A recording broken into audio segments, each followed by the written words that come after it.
ada tersisa waktu atau hari sekitar 11 hari 11 malam bagi kita kan. Jadi kita ada sisa waktu selama 11 malam. Maka di sini kita teringat sejarah atau pertanyaan salah seorang sahabat Nabi yang bertanya kepada Nabi kita, "Wahai Rasulullah, apabila engkau wafat atau tidak ada lagi, lalu bagaimana kami, atau bagaimana kami meminta petunjuk, kemana lagi kami meminta petunjuk?" Kemudian Rasul menjawab,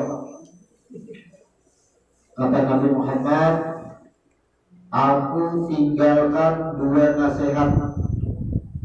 Selama engkau berpegang kepada nasihat yang aku tinggalkan yang 2, maka selamanya engkau tidak akan tersesat.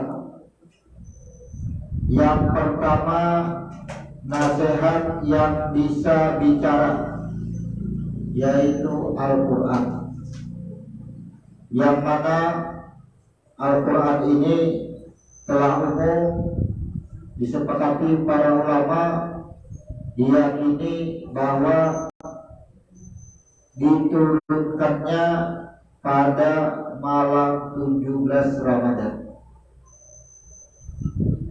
Maka apa yang dimaksud selama engkau mengikuti Al-Quran? Bagi orang-orang yang beriman, Al-Quran dianggap sebagai imam kita. Yang namanya imam berarti yang di depan, atau yang kita ikuti, yang kita patuhi, yang kita turuti.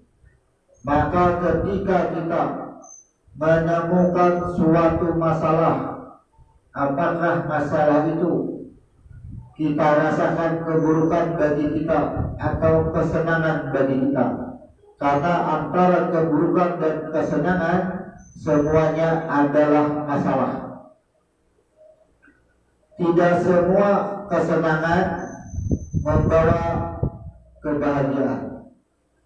Makanya apapun yang menimpa di alam semesta ini kepada diri kita disebut dengan masalah.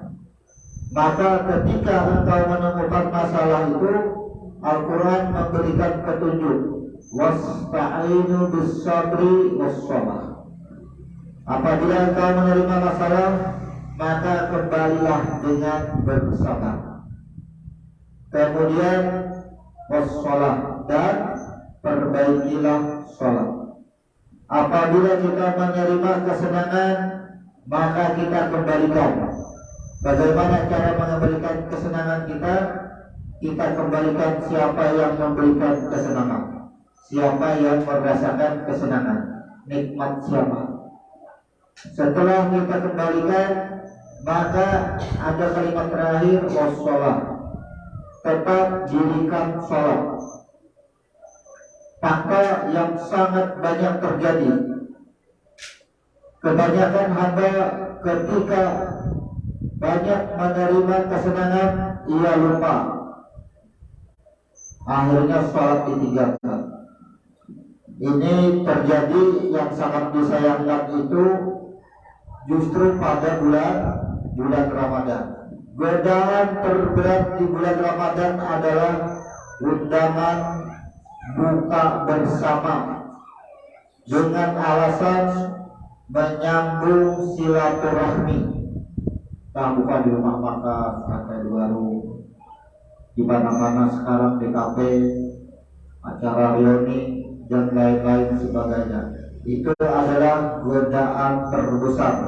Kita tidak mengatakan itu sesuatu yang salah, tapi ketika kita laksanakan buka bersama di tempat yang tidak bisa diselenggarakan sholat, maka kita telah mengabaikan yang wajib. Silaturahmi sangat bagus, memang dianjurkan.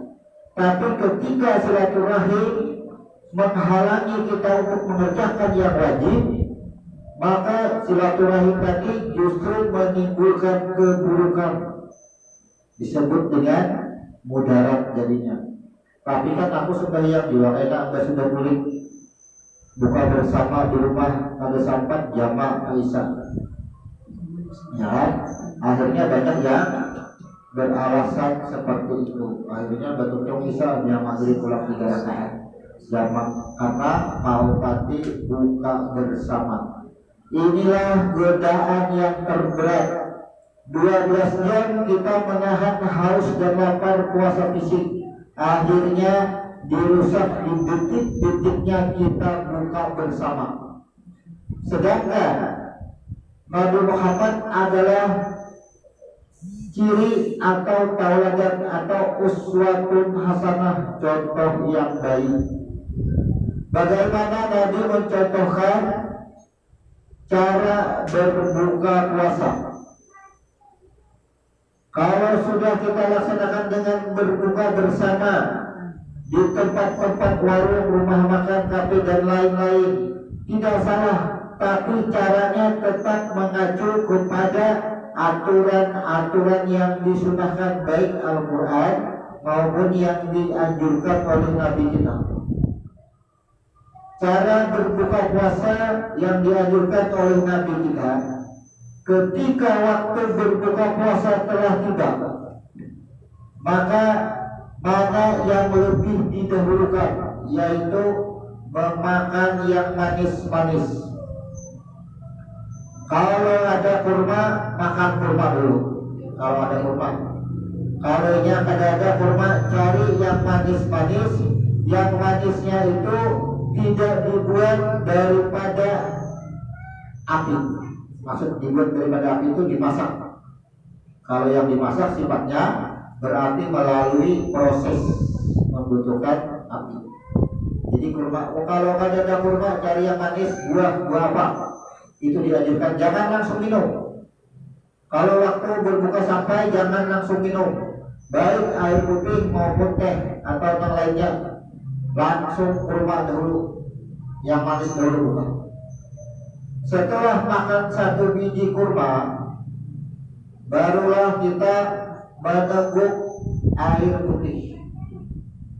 Itu anjuran. Baru air putih, itu anjuran kan. Jadi setelah meminum air putih, barulah kita membaca doa berbuka puasa.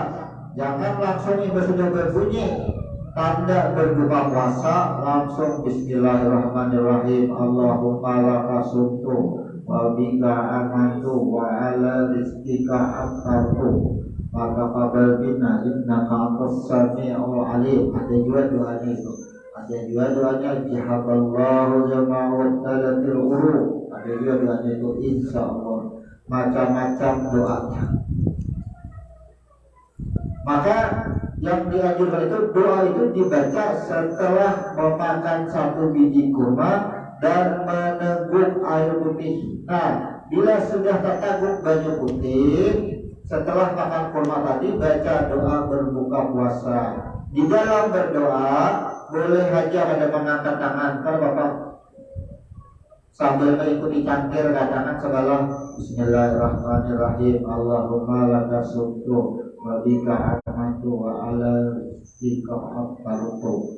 Kalau doa kita Fataqabbal minna atau kenapa harus Fataqabbal minna? Karena itu pernyataan Fataqabbal minna innaka antas sami'ul alim, supaya diterima berdoa kita ini supaya diterima. Boleh ada doa-doa yang lain, tidak ada batasan. Ini urusan doa. Yang apa doanya boleh. Kalau yang pendek ya Allah jawab talatil urun insyaallah. Telah lenyap haus dan daripada tenggorokanku. Itu bahasa kita. Nah, hanya indah itu aja jangan makan apa lagi. Tapi anjurannya itu setelah itu sholat dahulu, sembahyang dulu, hanya memakan pulang yang lain. Kenapa harus itu? Karena puasa ini selain kita mendapatkan keampunan, juga mendapatkan fisik yang sehat. Kalau kita mengamalkan ini, cara berbuka puasa, insya Allah penyakit-penyakit fisik, penyakit-penyakit medis pada saat hilang seorangan tata hamilnya. Jadi sangat banyak hikmah-hikmah orang berpuasa selama mematuhi aturan hukum agama dan anjuran Nabi kita. Nah, jadi makanya kan selama kita mengikuti anjuran daripada Al-Quran, berarti kita mengikuti nasihat yang dianjurkan Nabi, ujar Nabi. Bila ingin bertemuan apa aja, buka Al-Quran, cari anjurannya, cari aturan agamanya di situ. Dalam hal kebaikan aja kita ada keluar daripada anjuran daripada Al-Quran, apalagi sesuatu yang menimpa kepada kita yang dianggap keburukan ataupun musibah, itulah tetap membuat kita sabar dan tetap sholat, tidak meninggalkan akan sholat.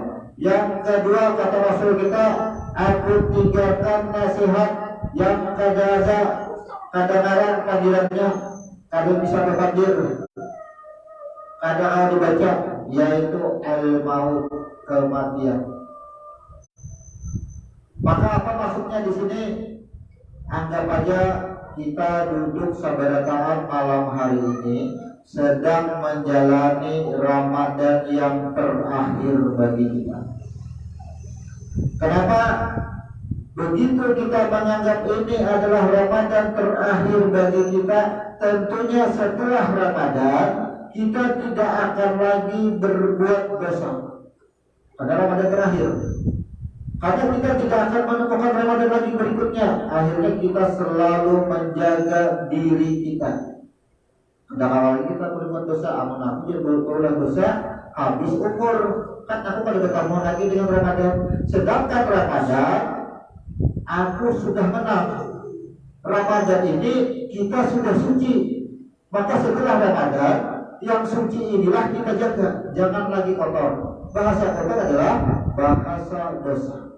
Ada yang kita berbuat, lidah kita atau lisan kita, telinga kita, mata kita, jiwa kita.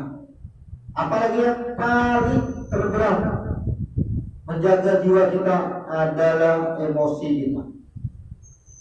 Teringat suatu kisah Abu Bakar saat sedang berpandiran lawan Nabi kita, datanglah seorang Arab Badui, empat bergabung. Kemudian Arab Badui tadi memaki Abu Bakar. Sayyidina Abu Bakar dimakinya khalifah di hadapan Nabi, disabati macam-macam. Di hadapan Nabi langsung menyambat Arab Badui tadi. Abu Bakar diam, tidak merespon. Kemudian Abu Bakar melihati muka Nabi, dilihat Abu Bakar muka Nabi tak boleh. Nabi pun tak boleh melihat Abu Bakar dihina, dicaci maki, kada melawani, kada menyahuti, berangkat hijab. Kemudian Arab Badui tadi memaki lagi, tak boleh pulang Nabi karena Abu Bakar berdiam saja kada merespon. Kemudian Arab Badui tadi merasa kada direspon, tambah kasar, cacian, makian, hinaan. Jangan bahasa kita wajah ini keluaran kabut binatang sebenarnya bisa berarti saking kasarnya menyabati Abu Bakar, kada tahan lagi Abu Bakar. Akhirnya Abu Bakar melawan, membalas, memaki, mencaci dengan Arab Badui. Ketika Abu Bakar membalas dengan balasan cacian dan makian, Nabi tanpa permisi, tanpa pamit langsung berjauh Nabi.